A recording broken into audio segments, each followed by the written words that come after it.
Peoples party کو کراچی کی میئرشپ ملی ہے اور آپ پیپلز پارٹی اور اردو سپیکنگ کے درمیان ایک پل کا کردار ادا کر سکتے ہیں، کتنی کامیابی ہوئی؟ سہیل صاحب، بہت بڑا چیلنج ہے یہ جو برج کا کردار ہے، یہ چیلنج بھی ہے، اپرچونٹی بھی ہے، اور کوشش ہم یہ کر رہے ہیں کہ کراچی والوں کے اندر وہ امید ڈیولپ کریں کہ جن لوگوں نے تفریق اور بانٹنے کی کوشش کی انہوں نے آپ کا بھلا نہیں کیا۔ سب سے بڑا بطور میئر آپ کا کارنامہ کیا ہے؟ سر ابھی تو ٹائم سٹارٹ ہوا ہے۔ سب سے بڑا کارنامہ میرے خیال میں کے ایم سی کو اپنے پیروں پر کھڑا کرنا ہے۔ سب سے بڑا پروجیکٹ آپ کیا کر رہے ہیں؟ سر اس وقت ہم پانی کے لیے ایک نئی کنال لے کے آ رہے ہیں جو کہ ہب ڈیم کی طرف سے آئے گی۔ یہ تقریباً کوئی 13 ارب روپے کا پروجیکٹ ہے اور تقریباً کوئی 22 سال بعد کراچی شہر کے اندر اضافی پانی لانے کے اوپر کام ہو رہا ہے۔ کب تک ہو جائے گا یہ انشاءاللہ اس کا پہلا فیس اگست 2025 میں ہم مکمل کر دیں گے۔ کتنے لوگ مستفید ہوں گے؟ لاکھوں کی تعداد میں لوگ مستفید ہوں گے۔ صحافی وہاب صدیقی اور نظریاتی کارکن فوزیہ وہاب کے بیٹے ہیں، ان دونوں کی شخصیات نے آپ کی شخصیت کی تعمیر میں کتنا کردار ادا کیا؟ سہیل صاحب، والد صاحب کا جب انتقال ہوا میں اپنے 10ویں سال میں تھا، تو جو تعمیراتی عمل ہے میری شخصیت کا وہ تو والدہ کا اس میں سب سے اہم کردار ہے، لیکن والدہ مجھے ہمیشہ یہ کہتی تھی کہ مرتضیٰ جوں تم زندگی میں آگے بڑھتے جا رہے ہو تم وہاب جیسے لگتے ہو، وہاب جیسے بولتے ہو۔ یہ دونوں کی کیسے ملاپ ہوا تھا، وہاب صاحب کا اور فوزیہ کا؟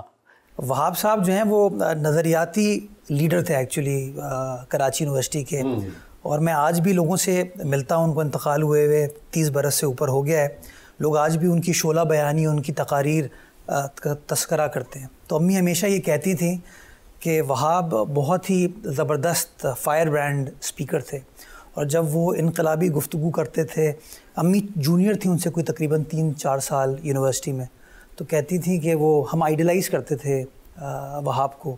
تو کراچی یونیورسٹی میں ملاپ ہوا، اور کہیں نہ کہیں وہ نظریاتی جو جد و جہد ہے وہ والد صاحب میں بھی تھی، والدہ میں بھی تھی، اور وہ کامن گراؤنڈ بنا، اور پھر 1978 میں آپ کو ظاہر ہے ابتدائی زندگی میں والد صاحب کی وفات ہو گئی تو مشکلات سے گزرے ہوں گے، مالی مشکلات سے، خاندانی مشکلات سے، وہ کیا تھیں اور سب سے مشکل ترین لمحے کون سے تھے؟ مشکل لمحے تو بہت سارے سہیل صاحب رہے ہیں، لیکن میرے خیال میں میرے والد صاحب کی فیملی کی سائڈ سے میری پھپھی نے بہت اہم کردار ادا کیا میری والدہ کو سپورٹ کرنے میں، اور میرے ننیال سے میرے نانا، نانی، ماموں، خالہ وغیرہ نے، تو خاندان بڑا کنیکٹ ہوا اس ٹریجڈی کے بعد۔ مالی مشکلات تھیں بیکاز ایز اے صحافی آپ بہتر جانتے ہیں کوئی ایسٹس تو تھے نہیں والد صاحب کے اس طریقے سے، تو والدہ کو کام کرنا پڑا، اور عدت کے زمانے میں والدہ نے پھر کام سٹارٹ کیا۔ بیچاری صبح جاتی تھیں اور مغرب سے پہلے ان کو گھر آنا پڑتا تھا۔ جو سب سے امپورٹنٹ چیز والدہ نے کی، جو کہ میں ہمیشہ کہتا ہوں، کہ ہم جس اسکول میں پڑھتے تھے بھائی بہن اور جس گھر میں رہتے تھے، والدہ نے کہا نہ میں گھر تبدیل کروں گی نہ بچوں کا اسکول تبدیل کروں گی۔ کیا کیا جابز کرتی رہیں؟ میری والدہ نے غالباً اپریل میں ایک فائنینشیل آرگنائزیشن تھی پروڈینشل گروپ، اس میں کام سٹارٹ کیا ایز مینیجر مارکیٹنگ، اور 1997 تک انہوں نے کام کیا۔ 1997 میں جب الیکشن ہوا فروری میں، تو بے نظیر صاحبہ نے میری والدہ کو الیکشن لڑنے کے لیے کہا۔ والدہ نے جب الیکشن لڑا تو جو پرائیویٹ سیکٹر کی سوچ ہے کہ سیاست اور نوکری ساتھ نہیں چل سکتی، تو پرائیویٹ سیکٹر نے والدہ کو یہ کہا کہ جی یا تو آپ نوکری کر لیں یا آپ سیاست کر لیں، تو والدہ نے سیاست کو ترجیح دی اور انہوں نے پھر ریزائن کر دیا۔ 97 سے لے کے 2002 کا جو عرصہ تھا، یہ 4 سال، یہ بڑا ڈیفیکلٹ اس لیے تھا کہ کوئی ریگولر سورس آف انکم والدہ کے پاس نہیں تھی۔ والدہ ایگزیبیشنز کرتی تھیں، ایونٹس کرتی تھیں، ہمارے نانا اور فیملی سپورٹ کرتی تھی۔ میری والدہ 2002 میں ممبر قومی اسمبلی ہوئیں، اور میرے بڑے بھائی علی جو ہیں وہ IBA سے گریجویٹ کر گئے۔ تو پھر ہماری زندگی میں وہ ٹرانزیشن کا پروسیس سٹارٹ ہوا۔ مرتضیٰ، آپ نے کتنی تعلیم حاصل کی؟ میرا کریئر ایسے بنا کہ میرے پاس کوئی آپشن ہی نہیں بچا وکالت پڑھنے کے علاوہ. میں نے گریجویشن کی اپنی, اور اس زمانے میں میں نے کام کرنا شروع کر دیا. تو جس کمپنی میں کام کر رہا تھا, اس کمپنی کے سربراہ نے میری والدہ کو یہ مشورہ دیا کہ آپ مرتضیٰ کو کوئی MBA نہ کرائیں, اس کو آپ وکالت پڑھوائیں. تو میں نے پھر اپنی گریجویشن کے بعد LLB آنرز کیا یونیورسٹی آف لنڈن کا ایکسٹرنل پروگرام, پاکستان میں کراچی میں بیٹھ کے. اور والدہ سے میں نے یہ شرط لگائی کہ میں اچھے نمبروں سے اگر پاس ہو گیا تو آپ مجھے پھر انگلینڈ بھیجیں گی بارٹ لاء کرنے کے لیے. تو امی نے کہا ٹھیک ہے آپ محنت کریں, نمبر اچھے لے کے آئیں, ویل مینیج. تو میں نے 2007 میں گریجویشن کی, ہائی اچیورز ایوارڈ ملا مجھے اپنی یونیورسٹی سے, اور پھر بارٹ لاء کے لیے کوالیفائی کیا. پھر میں سٹی یونیورسٹی اور لنکنز ان پڑھنے کے لیے انگلینڈ گیا, اور 2008 میں بارٹ لاء کیا.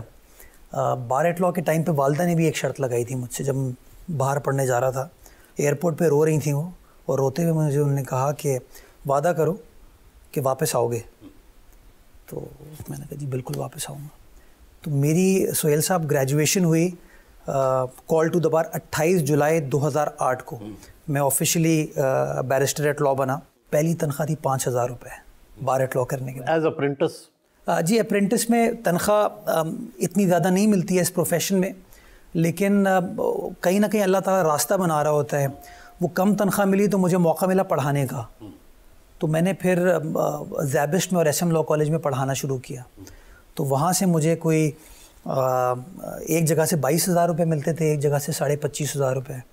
پھر آہستہ آہستہ اللہ تعالیٰ مدد کرتا گیا, تنخواہ بڑھتی گئی, اور کوئی 2 سال بعد پھر میں نے اپنا دفتر اسٹیبلش کر لیا. مشہور لکھاری محمد حنیف نے اپنی تحریر میں لکھا ہے کہ لڑکپن میں آپ نے اس سے بات کی تھی اور کہا تھا کہ میں مستقبل میں میئر کراچی بننا چاہتا ہوں. کیا واقعی ایسا ہے؟ یہ 2008 میں میری لندن میں ملاقات ہوئی حنیف صاحب سے. تو وہ گفتگو کر رہے تھے, میرے دوست کی بہنوئی تھے وہ, تو ان کے گھر میں بیٹھا ہوا تھا میں. تو مجھ سے پوچھتے ہیں وہ, یار تم فوزیہ وہاب صدیقی کے بیٹے ہو, تو کیا پلان ہے تمہارا, سیاست کرنی ہے یا وکالت ہی کرنی ہے؟ تو اس زمانے میں ناظم کی پوزیشن بڑی گلیمرس تھی. لاہور میں میاں عامر محمود صاحب ناظم تھے, کراچی میں مصطفیٰ کمال صاحب ناظم تھے. تو گلیمر کہیں نہ کہیں اتنا اس کا انٹائسنگ تھا کہ میرے منہ سے نکل گیا کہ میں میئر بننا چاہوں گا. اور پھر اللہ تعالیٰ, وہ کہتے ہیں کہ شاید قبولیت کی گھڑی ہوتی ہے, اللہ تعالیٰ نے میئر بنوا دیا.